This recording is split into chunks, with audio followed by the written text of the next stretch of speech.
বিসমিল্লাহির রহমানির রহিম। ব্লেসিং একাডেমির কপোতাক্ষ নদ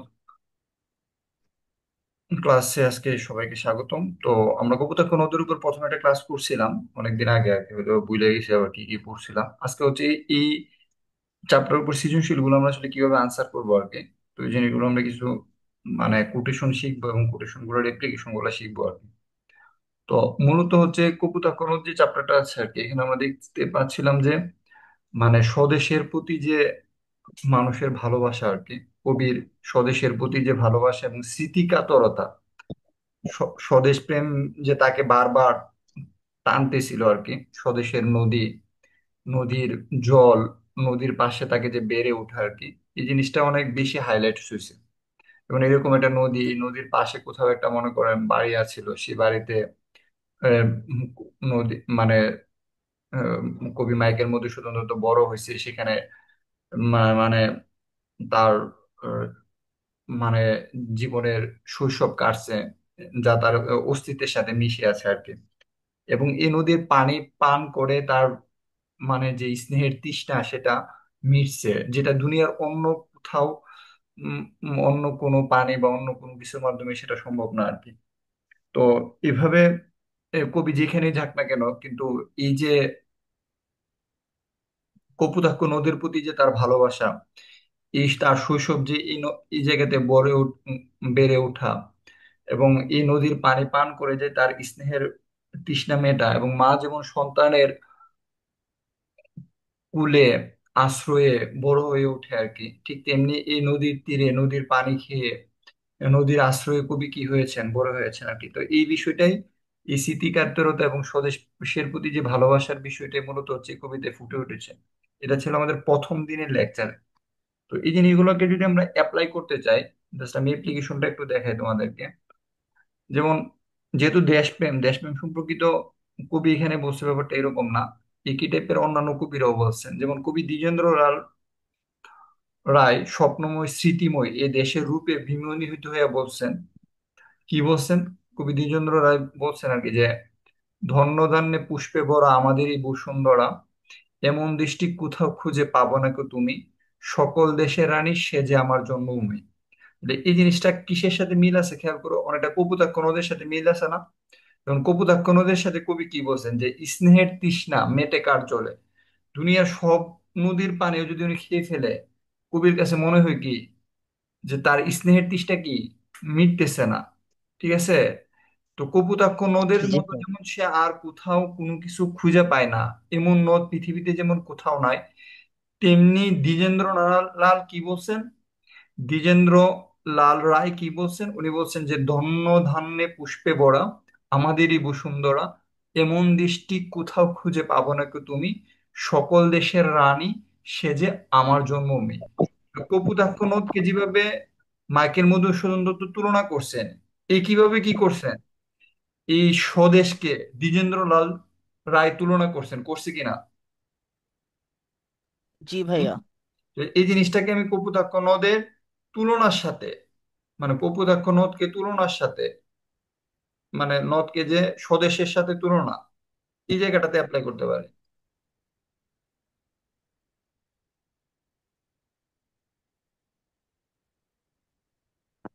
পারি কিনা? মারাত্মক ব্যাপার এই একটা তুলনায়, মানে এরকম একটা কোটেশন তোমার পুরো পরীক্ষার খাতার প্যাটার্ন চেঞ্জ করে ফেলবে।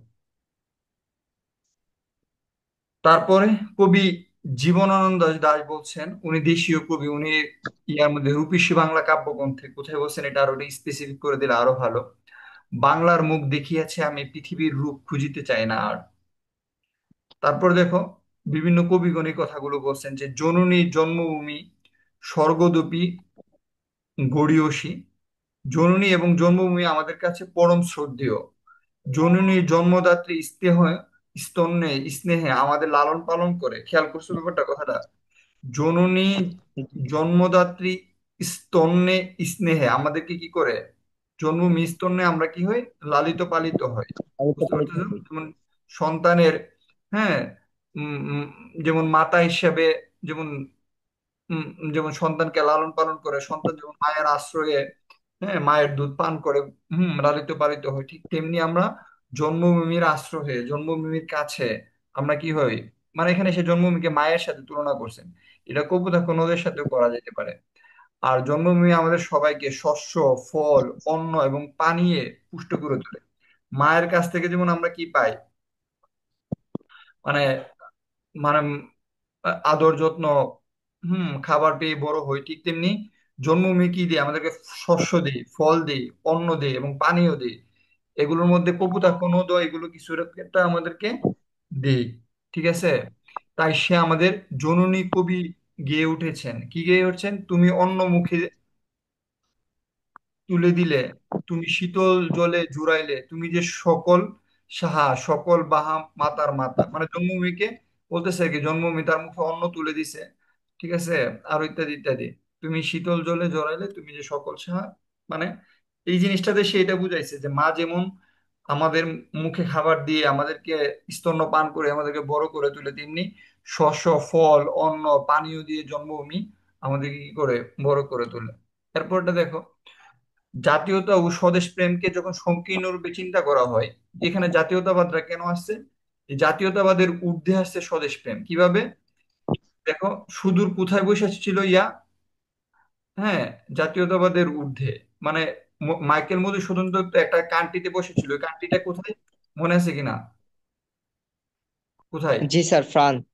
ফ্রান্সে, এক্সিলেন্ট, ফ্রান্সে বসেছিল। তো এই ফ্রান্স, যারা বাঙালি জাতীয়তাবাদ বিশ্বাস করে আর কি, বা যারা বাংলাদেশি জাতীয়তাবাদ বিশ্বাস করে, বা যারা ফ্রান্স জাতীয়তাবাদ বিশ্বাস করে, সে এই জাতীয়তাবাদের ঊর্ধ্বে তাকে কোথায় নিয়ে গেছে, এই ফ্রান্সের মধ্যে তাকে সীমাবদ্ধ রাখতে পারে না। সে জাতীয়তাবাদের ঊর্ধ্বে উঠে দেশকে ভালোবাসছে। সে স্বদেশ প্রেমকে কি বিশ্বপ্রেম মেনে মনে করছে। বুঝতে পারছো? এই জন্য জাতীয়তাবাদের ঊর্ধ্বে উঠেও কবি যেভাবে স্বদেশকে মনে করছে, একই ধারায় জাতীয়তাবাদের ঊর্ধ্বে উঠে দেশপ্রেমকে রবীন্দ্রনাথ বলছে। কিভাবে বলছে? ও আমার দেশের মাটি, তোমার পরে ঠেকাই মাথা, তোমাতে বিশ্বময়ী, তোমাতে বিশ্বময়ের আঁচল পাতা। যে দেশপ্রেম জিনিসটা কেবল একটা নির্দিষ্ট দেশের মধ্যে সীমাবদ্ধ না, এটা সমগ্র বিশ্বের মধ্যে কি, হ্যাঁ, মানে চলমান আর কি। তো আমরা এটাকে একটা ইয়াতে বলি আর কি, যে প্রতিটি মানুষ জন্মগতভাবে বিশ্ব নাগরিক। এটা হচ্ছে আল্লামা ইমাম হায়াতের একটা দিশা আছে। তো প্রত্যেকটা মানুষ জন্মগতভাবেই সারা পৃথিবীর নাগরিক আর কি, এবং মানে স্বদেশের প্রতি যেমন তার ভালোবাসাটা অনেক বেশি থাকে আর কি, ঠিক তেমনি অন্য বিষয়ের প্রতি তার কি শত্রুতা ভাবটা থাকতে পারে না আর কি। সে যেহেতু বিশ্বের একটা নাগরিক, এবং বিশ্বের সব মানুষের অধিকার স্বাধীনতা প্রতি তার একটা শ্রদ্ধাশীল এবং বিনয়ী মনোভাব থাকা উচিত আর কি।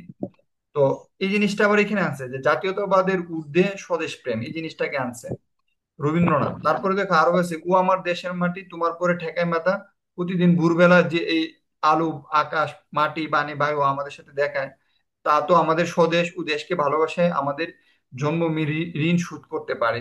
সুতরাং দেশপ্রেমের অনুভূতিকে বুকে ধারণ করে আমাদের কণ্ঠে উচ্চারিত হোক, এই দেশেতে জন্ম যেন এই দেশেতে মরি। মানে এরকম কিছু একটা লেখা আর কি। যে এটা হচ্ছে তোমার ফিনিশিং এ, যে দেশপ্রেমকে ধারণ করে অনেকের জীবনের স্বপ্ন কি হইতে পারে। তো এটা দিয়ে তুমি কোনো একটা উপসংহার টানতে পারো। উপসংহার মানে ফিনিশিং যে পার্টটা আর কি, এটা টানতে পারো আর কি, দেশপ্রেমের ঋণ শোধ করতে গিয়ে। কোন একটা তুমি চার চার চার নাম্বারের বা তিন নাম্বারের একটা প্রশ্ন দিছো, ওই তিন নাম্বার বা চার নাম্বারের প্রশ্নটাতে ইন্ডিংটা কি দিয়ে টানবা, এটা দিয়ে, এই কোটেশনটা দিয়ে টানতে পারো আর কি। বায়ু মানুষের সাথে আমাদের যে দেখা, দেশের মাটি, বায়ু মানুষের সাথে আমাদের যে দেখা, সে তো আমাদেরই স্বদেশ।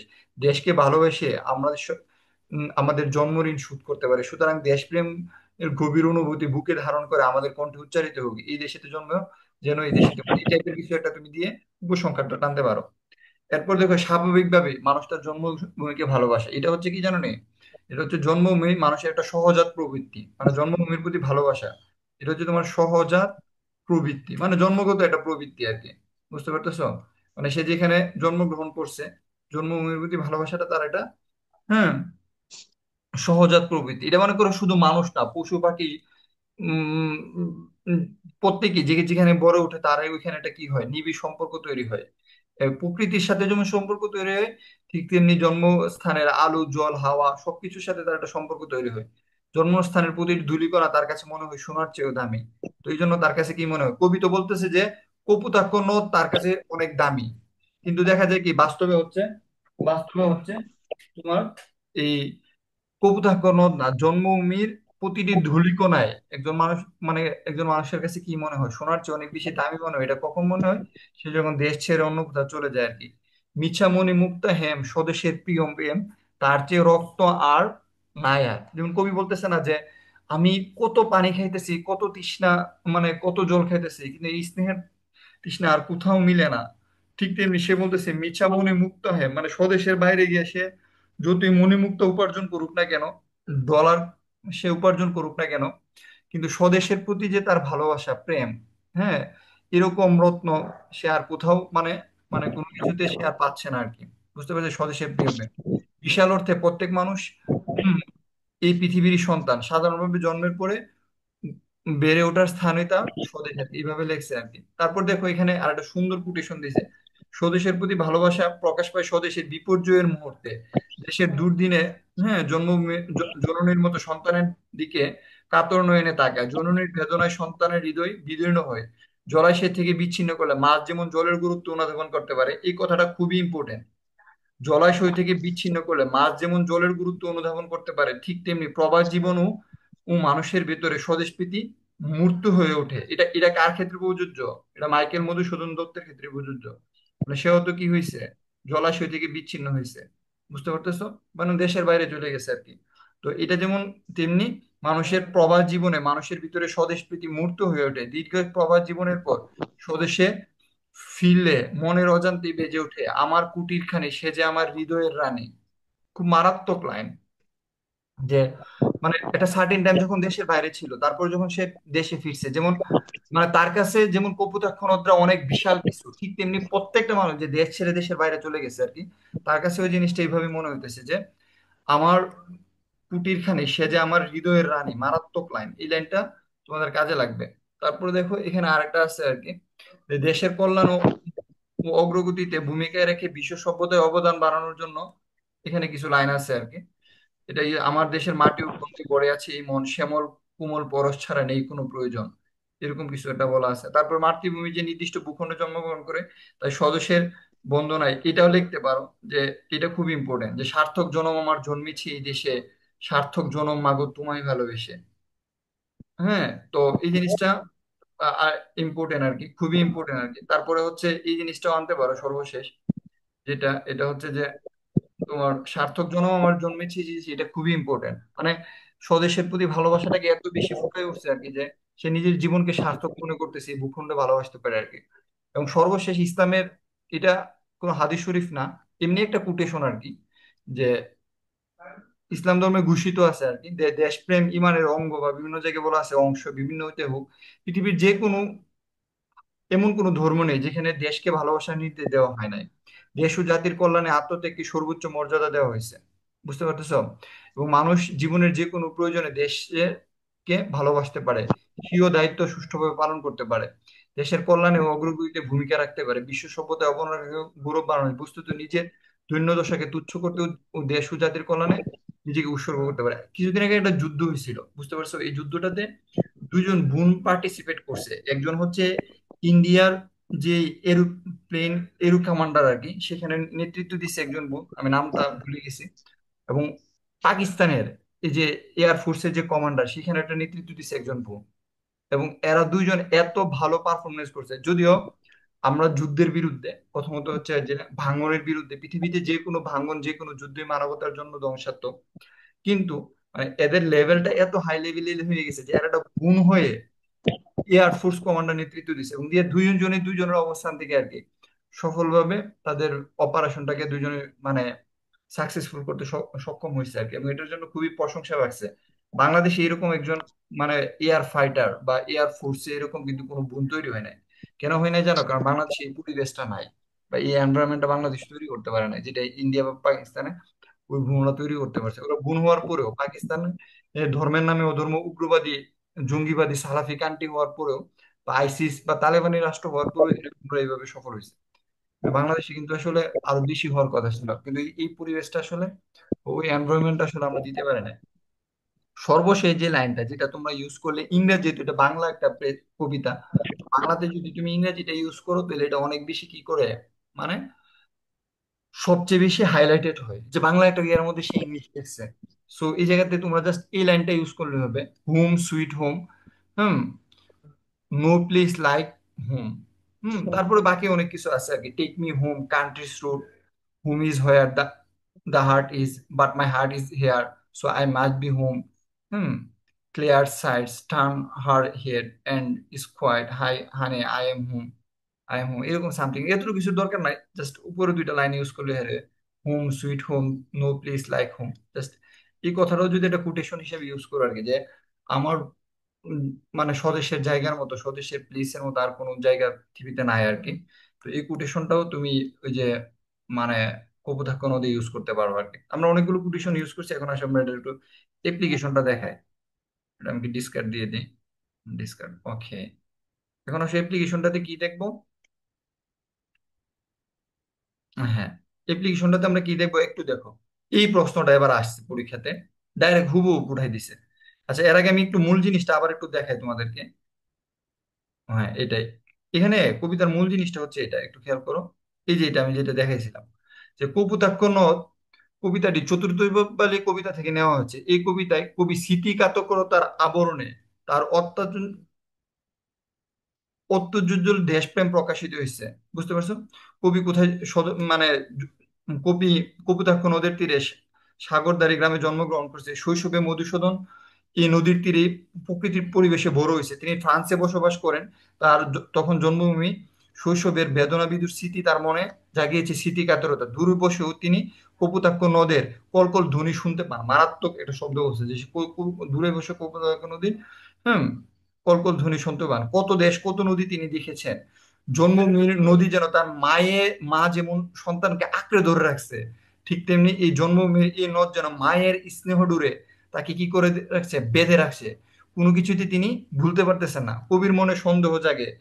হ্যাঁ, আর কি এই নদের দেখা পাবেন? সে যদি ফ্রান্সে মারা যায় তাহলে সে তো আর এই নদীর দেখা পাবে না। কপোতাক্ষ নদীর কাছে তার সবিনয় মিনতি বন্ধু ভাবে তিনি স্নেহ ধরে যেন স্মরণ করেন। কপোতাক্ষ নদ যেন তাকে কি করে, প্রেম বকে তাকে স্মরণ করে। কবি যেমন মানে এই দেশের বাইরে গিয়ে কপোতাক্ষ নদকে যে ফিল করতেছে, কপোতাক্ষ নদ যেন তাকে কি করে, ফিল করে আর কি। কপোতাক্ষ নদ যেন তার স্বদেশের, হ্যাঁ, যেন তার স্বদেশের জন্য হৃদয়ের কাতরতা বঙ্গবাসীদের নিকট ব্যক্ত করছেন, যে দেশের প্রতি যে তার হুম ভালোবাসা, সেটা কি করছেন বাংলাদেশের মানুষের কাছে সেই এই কবিতার মাধ্যমে ব্যক্ত করছেন। দেশ মাতৃকার প্রতি যে অকুণ্ঠ প্রেম ও যে মানুষের সহজাত প্রবৃত্তি, এই জিনিসটাই কি হয়েছে এই কবিতায় ধরা পড়ছে। এই যে বলছিলাম না, স্বদেশ প্রেম একটা সহজাত প্রবৃত্তি, যেটা কই আমাদের এই কোটেশন গুলাতে আছে। খেয়াল করো যে স্বদেশ প্রেম মানুষের এটা কি সহজাত প্রবৃত্তি, মিছামণি মুক্ত হেম স্বদেশের প্রিয় প্রেম, তার যে রত্ন আর কিছু নাই। এই লাইনটা দিয়ে আমরা এই কোটেশনটাকে আমরা কি করতে পারি, রিপ্লেস করতে পারি। বুঝতে পারতেছো? তো এরকম আরো অনেক কিছু আছে। তো এই কপোতাক্ষ নদের মধ্যে আবার এখানে একটা ঘটনা আছে। অষ্টকে হচ্ছে ভাবের প্রবর্তনা, যে আসলে আমি আমি আমার ফিলিংসটা এক্সপ্রেস করতেছি। বুঝতে পারতেছো? তো আমি আমার ফিলিংসটা কারো কাছে এক্সপ্রেস করার পরে, সেটা শোনার পরে সে কি করবে, তারও একটা কি দিব, তার প্রতি একটা আকুতি মিনতি থাকে না। প্রথম হচ্ছে তাকে এড্রেসিং করলাম, বা অথবা তোমার ওয়েলকাম জানাইলাম। তারপর হচ্ছে এটার পরিণতি শেষটা কি হইতে পারে, শতকে থাকে হচ্ছে ভাবের পরিণতি আর কি। এই জিনিসটা খুব গুরুত্বপূর্ণ আর কি। এবং এই ছন্দের ছয়ের যে চরণটা গৌমচ গৌমচ বা অষ্টকের যে এটা, এই জিনিসটা খুব গুরুত্বপূর্ণ আর কি। এই জিনিসগুলো একটু মাথায় রাখা লাগবে আর কি। তারপর এখানে বিরল একান্ত নিরবিলিতে, এই শব্দটা খুব ইম্পর্টেন্ট। নিশা রাত্রি ভ্রান্তি বাড়ির উপকর প্রজা যেমন রাজাকে কর দিয়ে কুপোতাক্ষ নদীর কর দিয়ে চতুর্থ শুধু কবিতা বলে সনেট। ঠিক আছে, তারপর আরো ইত্যাদি ইত্যাদি। আর এই এই কবিতাটা কি, কোনটা দিয়ে কি বুঝাইছে আর কি, আমি এটা তোমাদেরকে পইরা শোনাইছিলাম প্রথম দিন।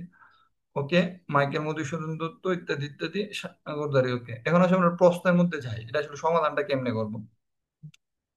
একজন চলে গেছে, এটা কে গেছে? হাফিজ চলে গেছে। আচ্ছা, দেখো প্রথম কোশ্চেনটা দেখো, সনেটের শতকে কি থাকে? খেয়াল করছো? প্রথম কোশ্চেনটা কি? এটা তোমাদের বইয়ের কোশ্চেন। সনেটের শতকে কি থাকে? একজন বলো।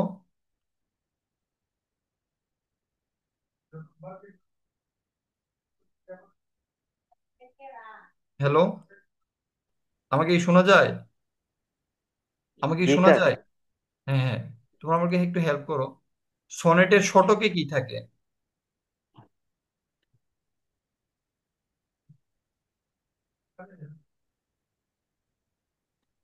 স্যার ভবের পরিণতি এরকম কিছু একটা বোঝাই। চিকন আসতেছে কেন? জি। না না, এটা না, আমি কলমটা তো চিকন আসতেছে কেন? মোটা পরিণতি। হ্যাঁ, সনেটের শতকে থাকে হচ্ছে কি, শট মানে হচ্ছে শেষেরটা, ছয়টা, শেষের ছয়টা। শুধু শেষের ছয়টাতে কি স্যার থাকে? শেষের ছয়টাতে কি থাকে? ভাবের পরিণতি। পরিণতি। আর প্রথম আটটাতে কি থাকে?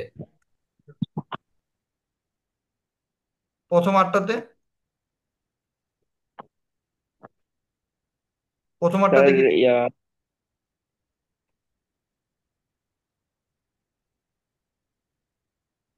চিন্তা করতো, প্রথম আটটাতে কি থাকে? ভাবের প্রবর্তনা। কি থাকে? ভাবের প্রবর্তন। মানে সেইটা জাস্ট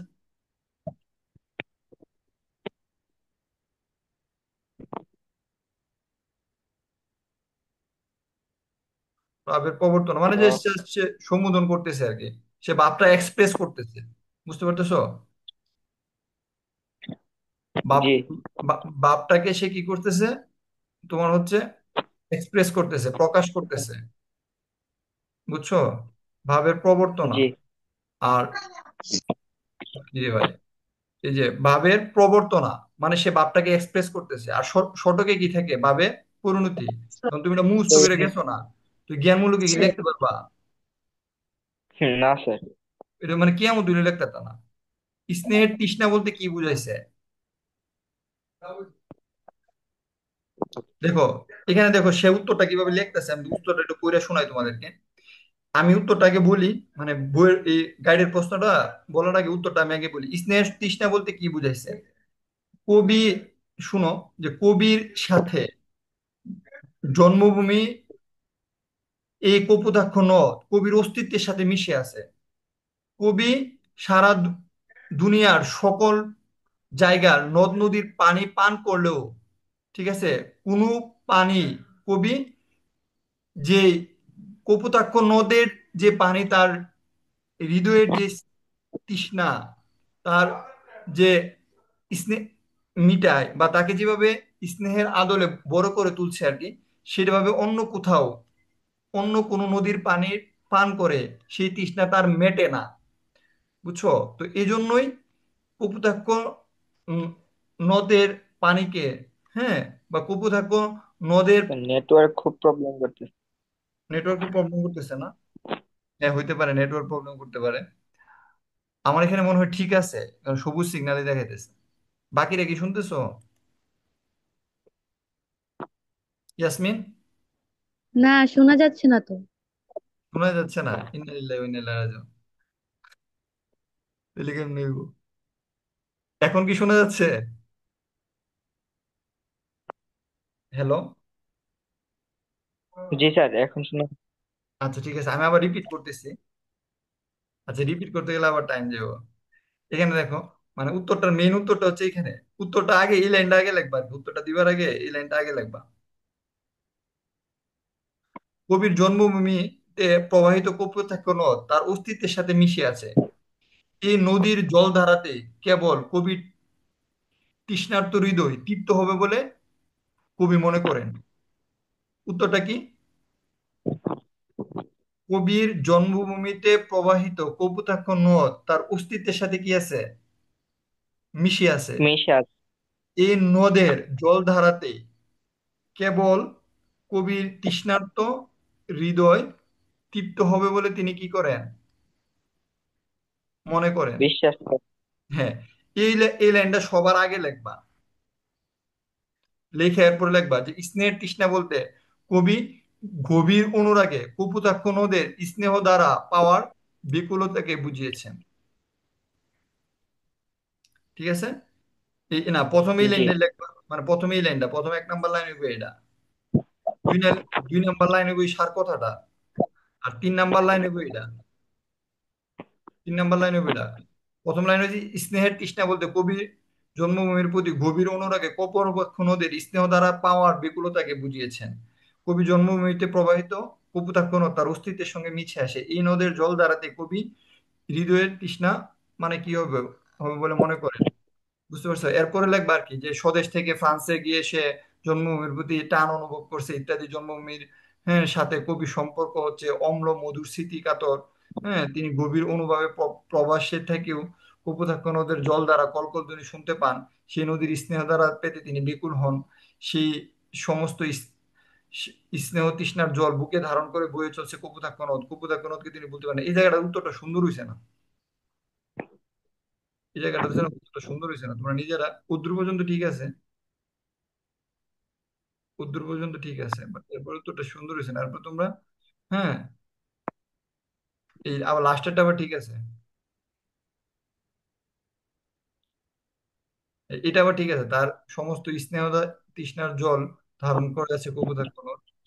এই জায়গাটা আবার ঠিক আছে। এরপর দেখো 3 নাম্বার প্রশ্নটা কি বলছে। উদ্দীপকের প্রতিফলিত অনুভূতি কপোতাক্ষ নদের আলোকে তুলে ধরো।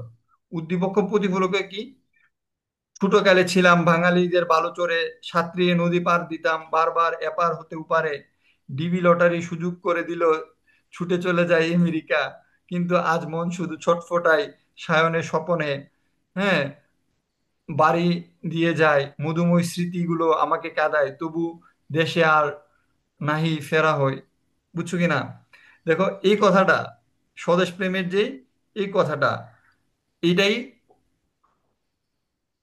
কপোতাক্ষ নদের সাথে কি আছে, মিল আছে না? হ্যাঁ, জি, জি। মানে মোটামুটি পুরাটাই কি উদ্দীপকের এই কথাটা কপোতাক্ষ নদের সাথে কি সম্পূর্ণ মিল আছে। তো দেখো এখানে কি বলছে, উদ্দীপকের প্রতিফলিত অনুভূতি কপোতাক্ষ নদের আলোকে তুলে ধরো। কপোতাক্ষ নদীও কি করছে, যে কবি মানে ফ্রান্সে গেছে যে এসে সেখানে কি হয়েছে, এই কপোতাক্ষ নদের কথা মনে পড়তেছে। যেমন সেখানে লাস্টের লাইনগুলো একটু খেয়াল করো, যে তবু দেশে নাহি ফেরা, মানে মানে এই যে মধুময় স্মৃতিগুলো আমাকে কাঁদায়, দেশে নিয়ে আবার ফেরা না হয়। ঠিক আছে, জন্মভূমির জন্য তার মন ছটফট করে, কে ডিবি লটারি পেয়ে চলে গেছে। তো এখানে কোন জিনিসটা আসলে অ্যাপ্লাই করা যেতে পারে, আমি একটু চিন্তা করতেছি। তো এখানে তুমি যেটা অ্যাপ্লাই করতে পারবো সেটা হচ্ছে যে এটা অ্যাপ্লাই করতে পারো।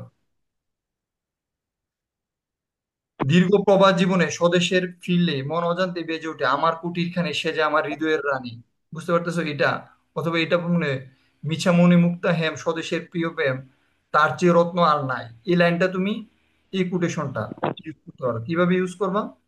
প্রথম তো কোটেশন ইউজ করতে পারবা না, প্রথমে ইউজ করতে হবে দেখো উদ্দীপকের স্বদেশের গভীর অনুরাগ ও স্মৃতির কাতরতা প্রকাশ পেয়েছে।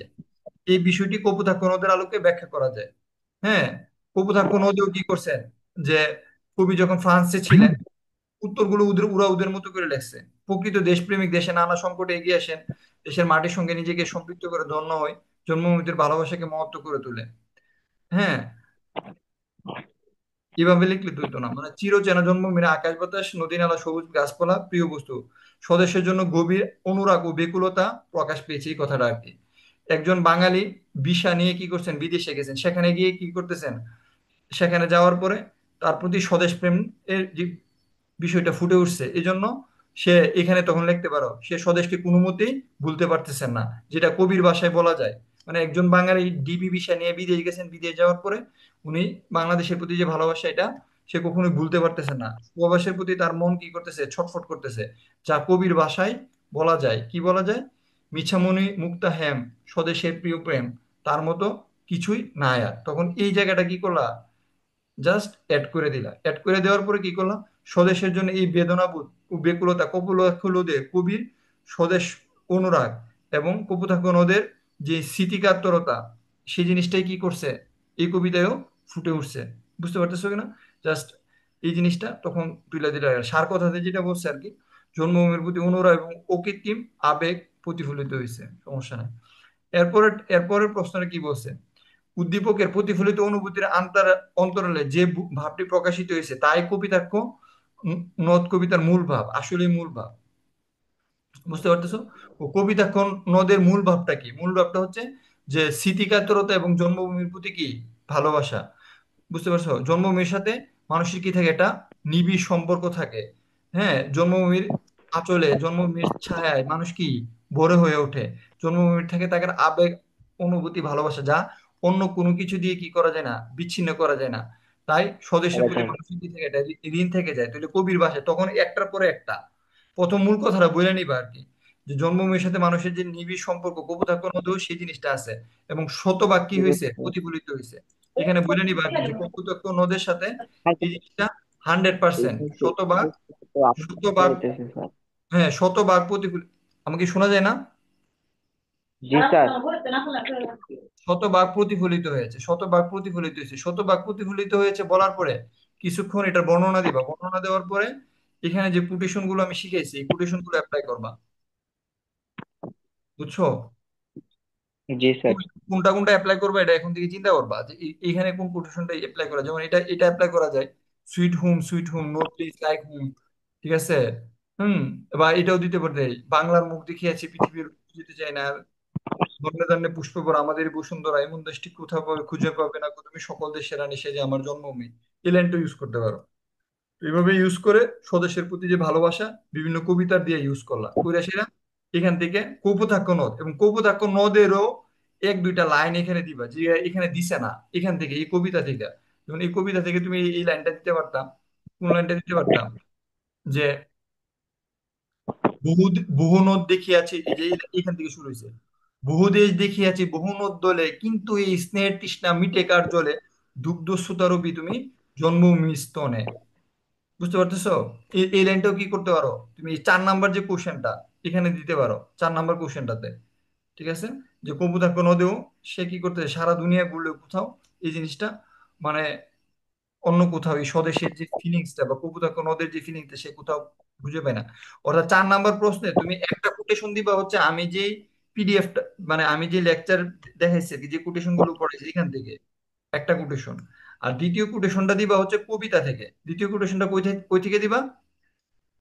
কবিতা থেকে। কবিতা থেকে। এভাবে দুইটা কোটেশন দিয়ে কি করবা, 4 নাম্বার প্রশ্নটা লিখবা। তুইলে কি হইবো, এটাতে চাইরে চাইরে দেবে। বুঝছো কিনা? এই অ্যাপ্লিকেশনটা জি। শিখতে পারতে হবে। জন্মভূমির সঙ্গে মানুষের নিবিড় গভীর সম্পর্ক চাই, আলোচ্য দিতে বকরচক্র রয়েছে। সবচেয়ে ভালো হতো আমি নিজে লিখে তোমাদেরকে দিতে পারলে, তাহলে তোমরা দেখলে বুঝতে পারতা যে আসলে লেখে কেমনে উত্তরটা। আচ্ছা, আর এরপরে আর একটা প্রশ্ন 1 মিনিটে সলভ করি। কপোতাক্ষ নদ কবিতার অষ্টকের মিল বিন্যাসটা কি? এটা মুখস্থ পারতে হবে, কারণ কি এটা যদি মুখস্থ না পারো তাহলে কি বলতে পারবা অষ্টকের মিল বিন্যাস না কি? স্যার। অষ্টকের মিল বিন্যাস কি? ক, খ, তারপর কি, ক, খ, ক, খ নাকি? জি স্যার, এইভাবেই হয়। তারপর কি, ক, খ, ক, খ, তারপর হচ্ছে,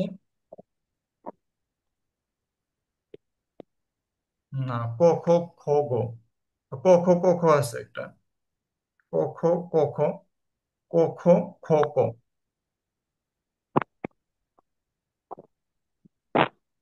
হুম। ওইরে ভাই, ক, খ, তারপর হচ্ছে ক, খ, খ, খ, এরকম একটা মিল বিন্যাস আছে, কয়েকটা মিল বিন্যাস আছে, এটার মধ্যে এটা একটা মিল বিন্যাস শেষ। প্রজারূপে রাজরূপে সাগরে দিতে ভারী রূপ কর তুমি। প্রজা যেমন কি করে, ঠিক আছে, রাজাকে কর দে, ঠিক তেমনি কি করে কপোতাক্ষ নদ কি করে তার জল সাগরকে দেয়। তারপর দেখো উদ্দীপাঙ্কে প্রথমাংশ কপোতাক্ষ নদীর কোন দিকটি কি সাদৃশ্য রয়েছে। বহুদিন পরে মনে পড়ে আজি পল্লীমায়ের কুলে, যাও শাখে শ্বেতা বনলতা বাদি হর্ষে খেয়াছি দুলে। ওই যে প্রথম দিকটা আর কি, ইয়ার কথা মানে কবির যে দেশের কথা মনে পড়ছে, কপোতাক্ষ নদের কথা মনে পড়তেছে, এই কথাটাই কি এখানে সে তুলে ধরতেছে। এটা একটা কোটেশন ইউজ করলো। এরপরে কি বলছে, উদ্দীপকের দ্বিতীয় অংশ এবং কপোতাক্ষ নদীর শতকের ভাবধারা একই, মানে ভাবের পরিণতি আর কি। ঠিক আছে? যেমন বাংলা তখন ওই জায়গাটাতে কি করলো, যে জায়গাটাতে ভাবের পরিণতি আছে, যে কোটেশন গুলো ওই জিনিসগুলো ইউজ করলাম, মানে এখানে একটা মানে শেষের দিক থেকে একটা কোটেশন আসবে, কবিতার শেষের দিক থেকে, কবিতার শেষের দিক থেকে কোটেশন আসবে, যেহেতু এটা পরিণতি। বুঝতে পারছো? আর এটাতে আসবে কি শুরুর দিক থেকে একটা কোটেশন কবিতা থেকে। আবার আমি যে ইয়াটা দেখেছি ওইখান থেকে একটা কোটেশন আসবে। তো এইভাবেই আনসার গুলো করতে হবে আর কি, একটু চিন্তা করবো আর কি যে কিভাবে করলে উত্তরগুলো কি হয়, মানে ইয়া হয় আর কি। সে নীরবে ওই যে দেশের জন্য কি করতেছে, অশ্রু বিসর্জন দিতেছে, দেশকে মিস করতেছে, এই জিনিসটা আর কি। ক্লাসটা এখানে শেষ, আর টাইম নেই। আর কোনো কোশ্চেন থাকলে পরে আমাকে কোশ্চেন করো। ঠিক আছে, বেস্ট অফ লাক। সময় নেই স্যার মানে আসসালামু আলাইকুম। ওই অন্যভাবে করা যেত আর কি। ওয়ালাইকুম সালাম রহমতুল্লাহ। নেক্সট আমরা ইংলিশ শুরু করবো, এরপরে ক্লাস ইংরেজি।